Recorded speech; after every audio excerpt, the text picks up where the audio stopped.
Kuplay piki perlo ki baju standard ban page ya kaneka channel te ha kaneka video ngakwa ban wanra shpi ba ka Government of Meghalaya Office of the District Medical and Health Officer West Kasil Nostany ka code online application na kabanta ki eligible candidate haka standard form ban pendap ya kineki post harum kini kita ki post jong ka contractual basis post kepanikong ka post jong ka medical and health officer MBBS kani kan lai tali ki post ka jisiu nam ta ka post kan long hakador ndero po hajar shipnai kinong apply nam ta ka post kita pendap ya ka MBBS degree holder from any recognized medical institute of India or abroad duly register with MCI and MC.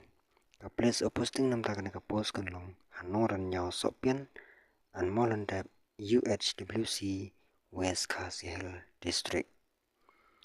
Ka post ka baar pade ka post jongki staff nos. Kani hiru kan lai tali ki post. Ka jingsiu nam ta ka post kan long hakador arpo hajar shipnai. No apply nam ta ka post kan long kidepan pendap ya ka BSc Nursing or GNM General Nursing from recognized medical institute must be registered from Meghalaya Nursing Council. Ka plus posting nam ta ka post ru kan long hanoran nyao sopian an Molendap UHWC West Kasihel District. Post ke balai ka post jongka ANM kanir kan lai tadi ki post ka jing sinam ta ka post kan long hakador khat nyo hajar sanspa shipnai kino apply nam ta ka post kan long kide pan pendep ya ka 2 years diploma certificate course in auxiliary nurse and midwife. He or she must be registered with Meghalaya Nursing Council. Ka place of posting nam ta ka post kan long hanoran nyao sopian and Molendap UHWC West Kasihel District. Ka post ka pasau pada ka post jong ka helper kam DEO. Kani kan lai sau tali ki post ka jing sinum ta ka post kan long hakador khat arajar shipnai. Kino apply nam ta ka post kita pan pendep ya ka class 12 pass with diploma certificate in computer application. Ka place of posting nam ta ka post kan long hanoran nyao sopian and Molendap UHWC West Kasihel District. Ka post ka pasan ka post jong ka cleaning staff. Kani kan lai kani kan lai tali ki post. Ka jingsiu nam ta ka post kan long hakador khandai hajar khandai spa ndru tangka shibnai.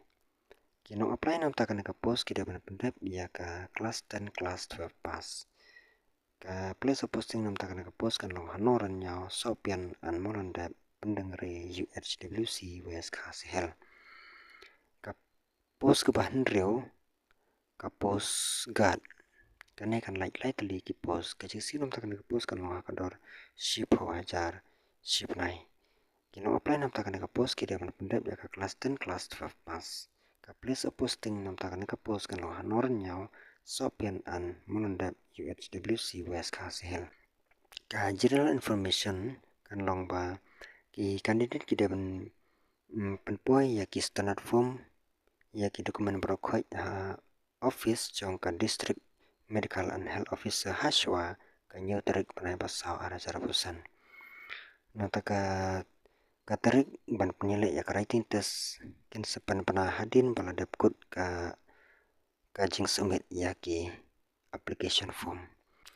Ki candidate ki bala syajit ka written examination kin sayo penapiar ya ka personal interview. Te kam don ka TE lan ka DE ya ki candidate ki bawan ban apiar ya ka writing test interview. Te sale kam kloi ban apply na ya kita ki post kanang ba kanam lapkut kapor te katkum kana notice tangkum tahi kuplay shibun.